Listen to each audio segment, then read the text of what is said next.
What is going on, guys? It is a Thursday night and it is getting chilly across the state of Florida. I hope everybody's doing well tonight. I'm meteorologist Jonathan Kegges. Thank you so much for being here. We are coming at you live, as always, on News 6 Plus and on the News 6 YouTube page. Thanks again for taking some time out of your busy days. You're winding down and closing out a Thursday to hang out and just talk about the weather. We're going to talk about how chilly it gets tonight. We're taking a live look tonight in Christmas above my head and in Tallahassee below me in the Brady Bunch box tonight. First things first, we are going to talk about the cold, how chilly it gets, and when we warm up in a big way, because there is a quick, gigantic warm up coming. The chill is not going to last too terribly long. And then we're going to get into Thursday's theme. From here on out until we get into hurricane season, which is thankfully a very, very long time away, we're going to talk about things in the night sky. One of my other loves is astronomy. So I love talking about that. The two kind of go hand in hand because you need clear skies to see things in the night sky. But my favorite meteor shower of the year peaks this weekend. We're going to talk about what one that is, the best times to see it, and the best conditions to see it as well. I think there's a big misconception about meteor showers, and we're going to get all into the nuances coming up after we take our second break. Hope everybody's well tonight. If you're just tuning in, post in the comments where you're tuning in from. Golfing Ferdy, good evening. Melissa, good evening. Kevin, hope you're doing well tonight on a chilly evening in Central Florida. Temperature-wise, it's starting to chill down already at 40 in Tallahassee. We're at 41 in Jacksonville. Pensacola, we're hanging at 48 degrees, a touch warmer, if you want to call it that. In Orlando, we're at 56, mid-60s in West Palm, still hanging around 70 degrees in Key West and in Miami. So a big change if you're hopping the car and take a 3-4 hour drive from South Florida to North Florida. Probably more than a 3 or 4 hour drive. You have to be really speeding. Don't do that. So longer than that, but you catch my drift. South Florida and North Florida, there's about a 20-degree temperature change as that front continues to usher in that drier air. The front itself is in South Florida now, and that's going to continue to be the case. And it's as it stays down there, it's going to work. It's that colder air is going to continue to pour in. High pressure is building over the Florida Panhandle. This is going to do a couple of things. It's going to help the winds back down a little bit. And then underneath that area of high pressure, that's kind of where the coolest air resides. So as you saw there, the temperatures were much, much cooler in the northern part of the state. That's the future temperatures for tomorrow. But where we have the low 40s, that's kind of where the center of high pressure is chilling this evening. Now, temperatures for tomorrow, again, the coldest kind of right there into that Lake City, Gainesville area. That's where we're going to slip into the upper 30s. I think we'll see upper 30s in Marion County as well. Jacksonville in the low 40s, Pensacola in the upper 40s, mid 40s in Orlando. So it is going to be a little chilly tomorrow. Certainly not the coldest air we've seen so far this season. It's not even close, honestly. It's just going to be a cold morning tomorrow. So plan accordingly. Tomorrow afternoon, though, it's already going to start to warm back up. As high pressure kicks back out, we're going to warm things up nicely. Now, that still equates to us being below normal. We've got a lot of blue boxes across the Florida Peninsula representing the below normal temperatures. Still, though, starting things off in the 30s and 40s and making our way back to the low to mid 70s, I think that's a pretty good turnaround. You see, we're above average, and that's kind of the difference between the Panhandle and Peninsula. The upper 60s for them for anybody tuning in Pensacola, Apalachicola, Tallahassee, we're going to be pushing 70, and that is above normal for us. So something to keep in mind, but a pretty nice day tomorrow after a chilly start. So there's that chunk of high pressure sitting right on top of us. And the reason for the quick turnaround is the orientation of this chunk of high pressure. So by Friday, and then especially by Saturday, note the wind direction here. So around areas of high pressure, you get clockwise wind flow. You see those arrows going around the big blue H? Well, there's the wind direction there. I have the wind as designated and denoted by the arrows on your screen. We're quickly tomorrow already going to shift the wind out of the south and east, and that's going to intensify a little bit that push of warm air again coming up the Florida Peninsula. It's going to get even warmer on Sunday. So after this chill on Friday and Saturday morning, we're already pumping things back up again to get into the mid to upper 70s as we get into Saturday and Sunday.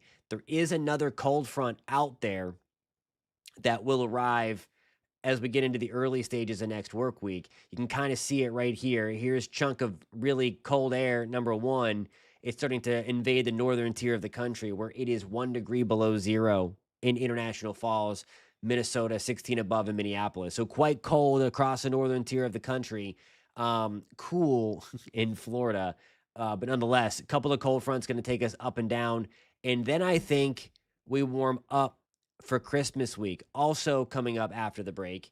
We're going to talk about that. All right, speaking of break, I hit that right on the head this time. We have to get our first break of the night in. So coming up on the other side of that, we are going to talk about what's in the night sky. And specifically, we are going to highlight the Geminid meteor shower, the best meteor shower, arguably.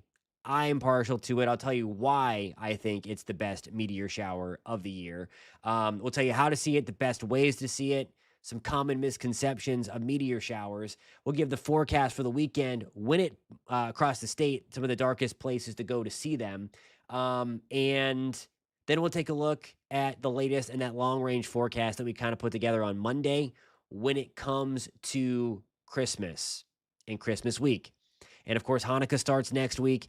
The weather is going to be a little up and down for that. So we're going to break all of that down coming up in just a couple of minutes. I will see you in 3 minutes, to be exact.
Alrighty, guys. Hope everybody's jamming out on the commercial break. Welcome back to News 6 Weather Live at 9:30. Thank you so much again for being here. We talked about the chill tonight, 30s and 40s. Most of Central Florida will be in the 40s. I think there's a select few northwest of I-4 that fall into the 30s. No matter how you slice it, it's going to be a pretty cold, crisp morning across the board. All right, so if you missed the top of the show, now that we're out of hurricane season, because if you're just finding us for the first time, first of all, welcome. Thanks for stumbling across our little show where we hang out together and just talk about the weather. But the other thing that we did, the first part was more of in the summer, we were obviously dealing with storms mostly on a daily, nightly basis. So we're talking about that across the state of Florida. And then the second part of the show after the break that we just did, it's an in-depth look at the tropics or something else interesting that's going on. Obviously, we're done with hurricane season, so there's no reason to look into the tropics. So to add a little bit of flavor and different kind of feel to the show, we have these themed days. And on Thursday, this is the first Thursday we're doing it, so just wanted to let you know about it. I like to look at things in the night sky. So if you are interested in that anyway, then Thursday is going to be your day. And when we talk about some of the cool objects or events happening in the night sky, and the first one up of the segment is the Geminid meteor shower. This is my personal favorite meteor shower. It's called the king of meteor showers, so it probably is a lot of people's favorite meteor shower. The other one that would rival this are the Perseids in August. I think this one isn't as viewed, I guess, because it's a lot colder up north. And that's the reason why. Benny, hope you're doing well in Georgia. 41 degrees under clear skies. Thank you so much for that report. So anyway, Gemini meteor shower, it's my favorite because most meteor showers are brought on as the Earth passes through a comet debris field. The Earth is passing through an asteroid debris field. So it says comet of origin. It should say asteroid of origin because 3200 Pantheon is an asteroid. The cool thing about this, if you've ever seen fireworks before, they're different colors in the sky. Because this is an asteroid, it's made up of different elements. And as the Earth passes through this debris field and the little fragments go into our atmosphere and burn up, they burn at the color of its particular element. So like aluminum burns a different color, iron burns a different color, and things like that, just like they were on on fireworks display. So you'll see some blue ones, you'll see some red ones, you'll see some yellow ones. It's a colorful display. Again, this is going to peak on December 13th and 14th. It's not the best viewing because we have the moon. So where it says, and this is where it gets a little misleading with the peak activity meteor count. This is one of the most active meteor showers we have. And it says 120 to 150. That's your typical, but that is under completely dark skies because a lot of these are pretty faint and you need to be out there. And this brings me to kind of the first misconception of meteor showers. I think a lot of people think you can just go out and look up and then you are going to see stuff falling from the sky. That's not the case. You need to be patient with meteor showers. So that's why one of the reasons this one isn't viewed a lot up north because it is cold outside. So the best viewing tips that I can give you are to get outside and to get as far away from any kind of light pollution. I'm talking about away from your house, certainly away from street lights and city lights, things like that. You want to get out as far away as possible, okay? The darker the sky, the more meteors you're going to see. The other thing is you need to give yourself a good 15-ish minutes for your eyes to adjust to the darkness so that your iris gets a little bigger, or your pupil, whatever part of that eye, the black part of your eye, gets a little bigger so that it lets in the light. So you get that night vision. So if you just get out of your car, that 15 minutes starts the moment that everything goes dark in your car, okay? So this is going to be the best thing. And then literally just bring a blanket and lay down and look up. In this meteor shower, it's called the Geminids because it looks like the meteors themselves are falling out of the constellation Gemini, the twins. So you find the constellation Gemini. It's right by Orion as well. It's in that general area. Um, that's the best way to do it. Away from city lights, be patient, give yourself at least 15 minutes for your eyes to adjust, and then enjoy the show. So it's cool stuff. It is really, really cool stuff. In terms of the forecast, there are going to be some clouds out there to contend with. Hold up. Let me just see. Did my computer just freeze on me? Okay, there we go. It's back. I don't think there's going to be as many clouds as what you see here. I think that we're going to have those higher, thin, wispy clouds coming through. And that could be a problem because, again, you need perfect conditions to get that full display. And again, we're already taking some of those perfect conditions away because we're not going to have a completely new moon. But some of the darkest areas around Central Florida, Kissimmee Prairie State Park, temperatures are going to be in the 60s. Again, under that thin overcast. Sebastian Inlet State Park in that general area, closer to Mico and Sebastian. I think we're going to have those higher thin clouds as well. There will be breaks, so I don't think it's a complete overcast. The Ocala National Forest, another good spot. The other thing is that you want to make sure that you don't have any kind of trees blocking your view, of course. It's going to be a little more clear, I think, the further north you go. So you see there late that night, Saturday night, a few clouds, and then eventually clearing things out. And then another really good spot to see, these are some of the darkest skies in Florida, Cedar Key Scrub State Reserve. And again, I think going to be on the clearer side. So I'm recommending if you wanted to go someplace that was darker to get further to the north. The peak is Saturday and Sunday, but the shower is really active from about December 4th to the 20th. It's just that most of them fall into that peak window, but there will still be Geminids out there, I think, through the third week of December. So, but the main show is this weekend, and that's how long that one is going to last. Yep. Oh, and you also got it right on the head. Comets are icy and made up of gas.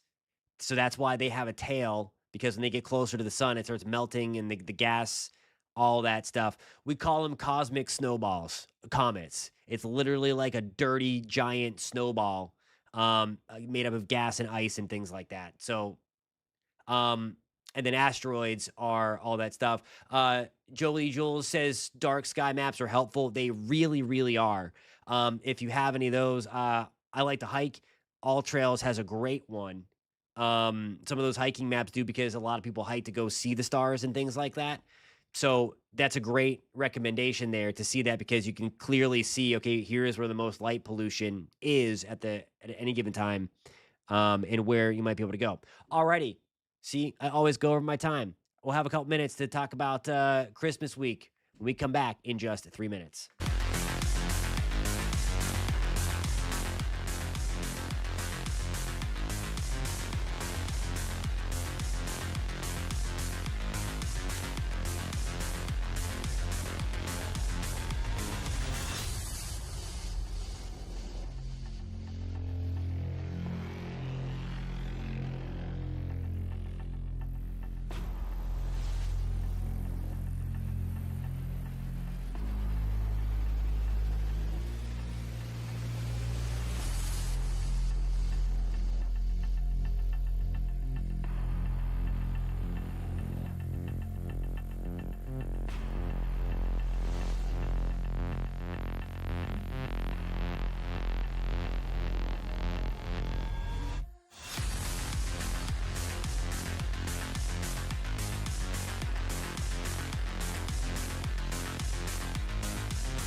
Alrighty, guys, welcome back. Just have a couple of minutes since I ran over my last break time. Have to go get ready for the 10 o'clock news, where we are going to highlight the arrival of the chill. That's tonight into tomorrow morning a little bit more. Congratulations on your graduation. Good luck with those assignments. Thank you so much for that. That is really cool that you take the time to join us when you're so busy. I appreciate that a lot. Thank you for taking the time to join in on the show tonight. Wanted to end with this. This is the official Climate Prediction Center forecast for Christmas week. If you like it cold, I don't know about that. December 19th to December 25th, the darker the red, the higher the confidence for above normal temperatures. And there is some pretty high confidence across the board. Now, we showed this earlier in the week, and I'll show it again. This is what I showed you on Monday. This is going to be the update of the European ensemble of this gigantic growing ridge. So there's that little teeny tiny cold snap, maybe Friday the 19th, 20th, and then bam, all of this red right here. These are higher than normal heights. Oh, look, there's even my high pressure that I drew from the other day. Building big time there. All of this higher heights, warmer than normal temperatures.